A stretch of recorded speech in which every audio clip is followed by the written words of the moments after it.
a tendência para uma proliferação de rituais. Por outro lado, e já desde um momento bastante cedo, houve vozes entre os judeus, que nós conhecemos como os profetas, que dizem toda esta ênfase nas rituais para agradar a Deus, não agrada a Deus.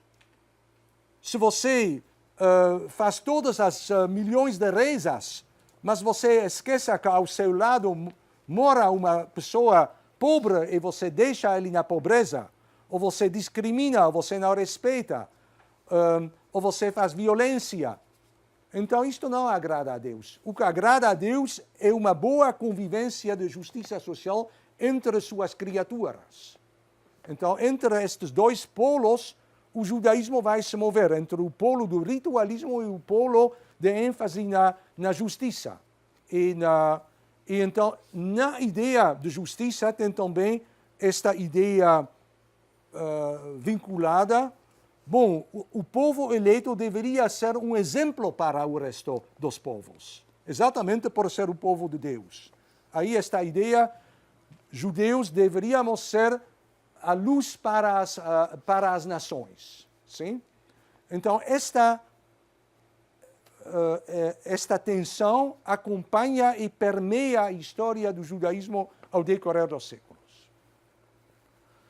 Muito importante para nós também é a questão da terra. Então, na história do judaísmo, os patriarcas são outorgadas uma terra para eles e para seus descendentes, que vão ser então o povo eleito. Esta é a terra prometida. Sim? A palavra terra santa é uma palavra cristã, que não se usa dentro do judaísmo, mas sim muito a terra prometida. A terra prometida então foi recebida, depois foi perdida, depois foi recebida de novo, depois foi novamente perdida e agora tem uma nova possessão. O que isto quer dizer? Que a possessão desta terra, que é historicamente uma propriedade que Deus deu aos judeus na visão religiosa judaica, é uma possessão condicional. Se condiciona no bom comportamento do povo judaico, que quando ele não se comporta bem, então arrisca perder a terra como punição de Deus. Quando os judeus são derrotados pelos romanos e perdem a soberania desta terra, então o judaísmo vai se transformar e a nova versão do judaísmo vai enfatizar: nós fomos pecaminosos, por nossos pecados nós perdemos esta terra, nós precisamos doravante ser muito, muito mais religiosos, seguir muito mais as regras para expiar os pecados de nossos ancestrais e de obter de Deus perdão que nos outorgaria novamente a possessão desta terra prometida. Esta terra, então, se chama a Terra de Israel. Israel, como vocês sabem, é o nome que foi dado ao patriarca Jacó após sua luta com o anjo. Quer dizer, literalmente, ele fez batalha com Deus. Então, é a terra de Jacó, terra de Israel, que se torna a terra dos filhos de Israel. Sim? Então, esta terra é a mesma que nós chamamos no outro lado da colina, a terra palestina. Mais algumas coisas sobre a religião aqui. O tipo de Deus que o judaísmo aceita, ou abraça, ou venera, etc., tem muito em comum, obviamente, com o mesmo Deus do cristianismo e do Islã. É óbvio, por definição, se existe só um Deus, então precisa ser o mesmo. Tem autores, eu aponto, por exemplo, Robin Wright, que escreveu um livro interessante, The Evolution of God, que fala de uma certa educação de Deus pela religião judaica, que a imagem de Deus, o caráter de Deus, historicamente muda. Se você estuda a Bíblia, então você pode ver nas partes mais velhas um Deus muito mais caprichoso, imprevisível, com ênfase em seu superpoder. Não exatamente carinhoso. Sim? Você pode ver isto, por exemplo, ainda no Decálogo, quando Deus diz de si mesmo que ele é um Deus ciumento, que não aceita que você também venera outros deuses. Sim? Aliás, é interessante também que das partes mais velhas da Bíblia também não se fala da inexistência de outras divindades. E que mais para frente as outras divindades são consideradas como inexistentes, ilusórias. Mais para frente você pode ver isto, por exemplo, nos Salmos de Davi e outras partes, você pode ver muito mais esta ideia de um Deus que protege, que ama seu povo, que é cuidadoso, que é carinhoso, afetuoso. Sim? O Senhor é meu pastor. 1000 anos antes de Davi, nós não temos indicações que isto fazia parte do judaísmo. E, eventualmente, também, e isto é importante para entender de onde vem o cristianismo, também dentro do judaísmo, esta ideia de uma futura redenção, que vai, obviamente, acontecer quando a situação dos judeus não é muito gloriosa. Os judeus conseguem estabelecer um pequeno Estado exprimido entre as superpotências do Oriente Médio da época, os egípcios por um lado, os assírios ou babilônios por outro lado, o Iraque de hoje, digamos, e eventualmente perdem sua independência, são trazidos para Babilônia, etc. Então, profetas vão enfatizar que futuramente Deus vai libertar o povo, vai fazer isto através de uma figura messiânica e que esta figura vai fazer entrar na Terra uma época de paz e de boa convivência, não só para os judeus, mas universalmente. Aí então você já vê uma segunda tensão que vai atravessar o judaísmo como religião permanentemente, que por um lado nós somos o povo à parte, por outro lado a mensagem do judaísmo é uma mensagem para a humanidade inteira. Em outras palavras, o polo particularista e o polo universalista do judaísmo. Sim? E então você pode ver, por exemplo, no livro de Isaías, então o lobo será hóspede do cordeiro, pantera se deitará ao pé do cabrito, o touro e o leão comerão juntos. Todas estas são visões de algo que não pode acontecer enquanto a realidade continua sendo como a realidade estava no momento quando o profeta escreveu isto. Bom, outro ponto que é específico, é uma inovação do judaísmo, é a história como sendo o drama da relação entre Deus e a humanidade. Sobre isto não vou fazer detalhes, o tempo não permite, mas aqui temos uma versão da história sendo algo que tem um começo e vai para um fim. E o que acontece entre o começo e o fim tem um sentido. A flecha do tempo tem um significado, não é aleatório. Como no hinduísmo, onde as coisas se repetem permanentemente, e a única maneira para obter a redenção é de sair da realidade física das reencarnações. Isto, então, é totalmente diferente do judaísmo.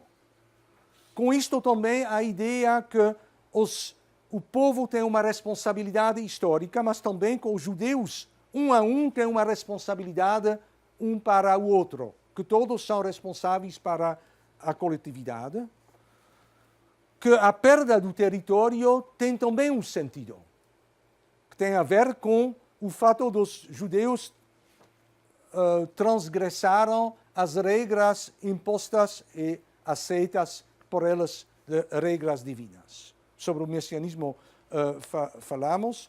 E uma última coisa que é interessante, que eu disse que hoje o judaísmo é uma religião que não proselitiza. É muito difícil de tornar judeu, Tem pessoas que tentam, tem até pessoas que conseguem, mas é difícil, tem muitos obstáculos, que historicamente isto não sempre foi o caso. Temos relatórios e documentos históricos que apontam para uma expansão ativa do judaísmo séculos antes de Cristo, um pouco depois. Sim? Bom, então agora eu deixo para sempre neste curso, pelo menos, a questão religiosa e vou mais focar na história do grupo, pois é a partir da história do grupo judaico que eventualmente chegaremos ao sionismo e ao conflito que nos interessa. Como a semana passada eu dividi a história do Islã em algumas partes cronológicas, eu fiz uma periodização, então também podemos fazer uma periodização muito grosseira dos judeus. A antiguidade, que seria então a época quando os judeus, como nação e como religião, chegam à sua cristalização, obtêm um território e uma independência, e eventualmente perdem a independência e depois também perdem o próprio território. Teremos uma segunda fase, poderíamos chamar a Idade Média, que é uma fase de dispersão. Os judeus sobrevivem, por enquanto eles não se convertem a outras religiões. Sim? Isto também é algo interessante para pensar que historicamente os judeus vão sobreviver e porquê e como eles sobrevivem é uma questão muito interessante e importante. Eu chego a isto num momento, mas o fato é que não todos os judeus sobreviviam, não todos que não sobreviviam foram mortos por perseguições, muitos também se converteram a outras religiões. Sim? O óbvio é, por exemplo, a ascendência dos palestinos. Sim? Os palestinos de hoje são uma população majoritariamente, falando árabe, majoritariamente muçulmana, que nós sabemos que se converteram a partir de outras religiões ao Islã. Provavelmente a grande maioria foram cristãos palestinos que se converteram ao Islã ao decorrer dos séculos. A segunda pergunta é de onde vêm os cristãos na Palestina. Se eles não são descendentes de judeus que se converteram ao cristianismo. Sim? Obviamente houve outros inputs e outras migrações na história e não é muito fácil de reconstituir isto, mas conversões aconteceram na história judaica também. A terceira, e então esta segunda fase da sobrevivência é também uma fase de impotência, de falta de poder político e de vulnerabilidade dos judeus. E a terceira fase é uma fase também de vulnerabilidade, mas também se caracteriza pelo fato que estes grupos separados obtiveram sua emancipação e podiam entrar na sociedade em pé de igualdade. E tentam se integrar.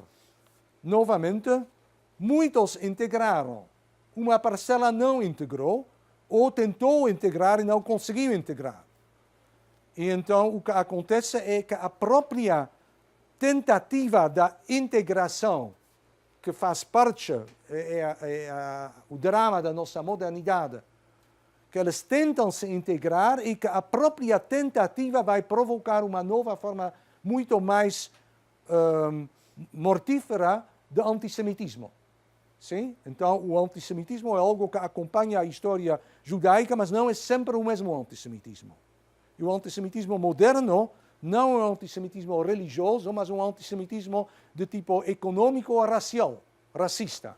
E vai eventualmente, então, conduzir a pogroms e ao genocídio na Segunda Guerra Mundial. E, obviamente, esta modernidade, então, tem sua contraparte do genocídio na independência do Estado de Israel. Estas duas coisas têm uma ligação entre si que também vou tentar de esclarecer. Ok. Então, rapidamente, eu vou correr para deixar do lado a antiguidade, mas em grandes linhas vocês conhecem esta história. Temos a época dos patriarcas, que nós falamos do segundo milênio antes da Era Comum. Nós temos a época do êxodo do Egito, da conquista da terra de Israel ou de Canaã, um terceiro nome para o mesmo território. Tudo isto, temos todas as histórias e nenhuma comprovação externa, sim? Então, eu posso considerar isto como história se eu sou religioso, ou eu posso considerar isto como mitologia se eu quero. Nós não temos documentos externos que comprovariam algo desta época. Por outro lado, desde o começo do último milênio antes da Era Comum, temos achados arqueológicos de uma presença judaica no que hoje é parte de Israel. Temos a história do primeiro templo, temos também resquícios disto. Temos o cativeiro babilônio, que pode bem ser não o cativeiro de um povo inteiro, mas pelo menos de toda sua elite, que aliás corresponde à política geral de assírios e babilônios, com povos conquistados. E temos ainda mais achados e documentos estranhos na época desde a volta para Jerusalém de uma parcela destes judeus que foram trazidos para fora pelos babilônios e que conseguem então estabelecer um segundo templo em Jerusalém.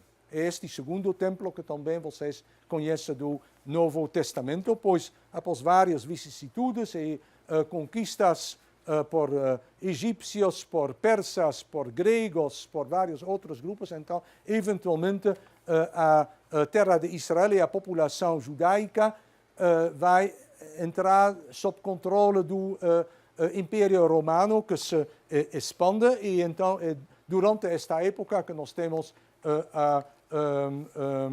a vida de Jesus Cristo, e um pouco depois, grandes revoltas, aliás, entre as maiores revoltas que os romanos tiveram que enfrentar de povos conquistados e colonizados, que foram também com enorme violência reprimidas, e esta repressão vai conduzir não só à destruição do segundo templo, como também à destruição física de uma grande parte da população dos judeus na Palestina. E na dispersão de muitos outros. E então, não imediatamente neste ponto, mas nos próximos séculos, a presença judaica na Palestina vai se enfraquecendo e, eventualmente, a esmagadora maioria dos judeus vão se encontrar fora da Palestina. Aliás, provavelmente vocês também reconhecem aqui esta imagem, que é o arco de Tito em Roma, que então Tito foi, obviamente, o imperador romano que destruiu o templo, e então, para comemorar esta vitória sobre um povozinho revoltado, então ele fez este arco onde você pode também reconhecer o símbolo do judaísmo desta época. Sobrevive até hoje. Bom, então começam as coisas a se tornarem interessantes para nós, pois estamos então doravante numa situação onde os judeus, se eles querem sobreviver como um povo sem um território fixo, mas uma série de comunidades que compartilham uma história, uma religião, laços familiares e outros laços, mas não têm uma pátria-mãe, eles precisam se redefinir, eles precisam reinventar sua identidade. Quando os judeus não mais têm uma pátria-mãe, também não mais têm Jerusalém e o templo ali, Então, o judaísmo, antes desta perda, quando houve uma grande população judaica em Israel, em Palestina, na antiguidade, então a maneira de viver a religião também se enfatizou muito as peregrinações 3 vezes por ano para Jerusalém, onde uma parcela significativa de toda a população participou. Agora, muitos dos rituais que na época definiram a religião não mais são possíveis se você não mais tem o território. Então, o judaísmo precisa se reinventar como religião portátil. O Deus que antes morava em Jerusalém, neste templo, precisa se tornar um Deus portátil. Sim? Aí a importância da sinagoga, a importância de estudar as escritas sagradas e de interpretar e reinterpretar elas, e também de transmitir isto de geração a geração, que vai então um certo escrituralismo, uma ênfase na comunidade local, vai substituir a esta religião de tipo mais nacionalitário e territorial anterior. Sim? Então, mais importante, menos importante, é difícil para assim dizer, mas temos aqui uma transformação.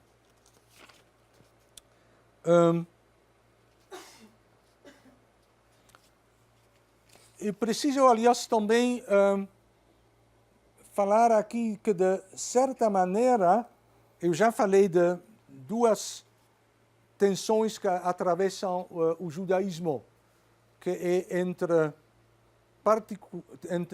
ritualismo e justiça social, entre particularismo e universalismo. Temos também uma terceira tensão, um terceiro par de polos, isto é entre modernismo e fundamentalismo. Obviamente as palavras são modernas e 2000 anos atrás ninguém pensou nestes termos, mas isto já antecede um pouco a perda do território e remete à época dos Macabeus, quando os judeus estiveram sob controle grego-seleucida e os gregos tentaram de impor seu politeísmo e várias maneiras de comportamento que não concordaram com o puritanismo judaico. Mas uma boa parte da população seguia isto, pois foi assim moderno e cosmopolita para fazer, e uma parte então começou a se tornar mais laxos na observância da religião. E isto vai então se juntar a uma maior influência externa, influência politeísta, influência também do helenismo universalista.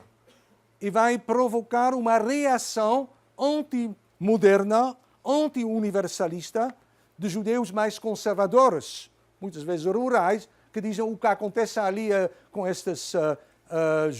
juventude dourada de Jerusalém. Isto não é o verdadeiro judaísmo, e nós precisamos jogar fora o jugo dos conquistadores externos e voltar a uma forma mais autêntica, mais old-fashioned, mais conservadora da nossa religião.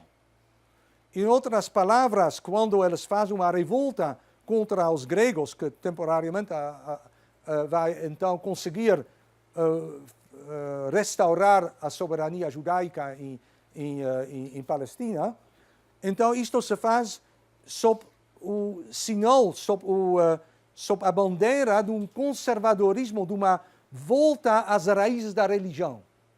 E estamos quase com o quadro do fundamentalismo que conhecemos 2000 anos depois no cristianismo e hoje em nossos dias no Islã.